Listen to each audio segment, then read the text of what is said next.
కావలసిన వస్తు సంభారాలన్నీ ఏర్పడాలి, ఆ పైన నిర్మాణాలు జరగాలి, లేదా ఆ పైన స్త్రీ పురుషుల కలయిక జరగాలి. ఈ విధంగా జరుగుతూ ఉంటుంది ఈ భూమి పైన. మరి ఆ భూముల పైన జరిగే విశేషాలు చాలా డిఫరెంట్గా ఉంటాయి. సపోజ్ మనకు ఇడ్లీ కావాలి, ఇడ్లీ అంటే ఇడ్లీ వచ్చేస్తుంది, దాన్ని తయారు చేయడం భావనామయ స్థితిలోనే అక్కడ పనులు జరుగుతాయి. అక్కడ వస్త్రాలు ఉండవు, కాంతులు ఉంటాయి, వస్తువులు ఉండవు, అవి వచ్చేస్తాయి. ఆజ్ఞా ప్రపంచం ఏది కావాలంటే అది వెంటనే వస్తుంది. ఎవరు తమ స్థాయిని దాటిన దాన్ని అక్కడ అడగరు. ఎందుకంటే ఆత్మలు హిపోక్రసీతో ఉండవు. ఈ భూమి మీద ఉంటాయి అన్నీ. మన స్థాయి రూపాయి అయితే మనకు ₹1 ఆశ ఉంటుంది.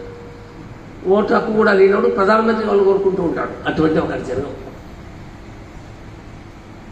వాటిని కారణలో కాదు అంటారు.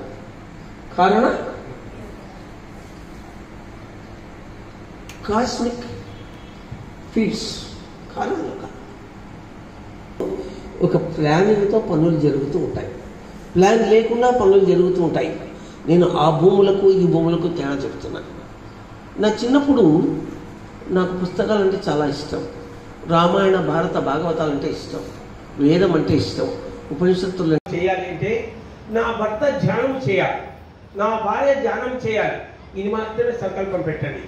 రాత్రి పూట అవతలి వారు గాఢ నిద్ర పోయారు అని మీరు కన్ఫర్మ్ చేసుకున్నప్పుడు పక్కనున్నా దూరం ఉన్నా కళ్ళు మూసుకుని నా భర్త ధ్యానం చేయాలి, నా కొడుకు ధ్యానం చేయాలి, నా భార్య ధ్యానం చేయాలని తాటి పెట్టండి.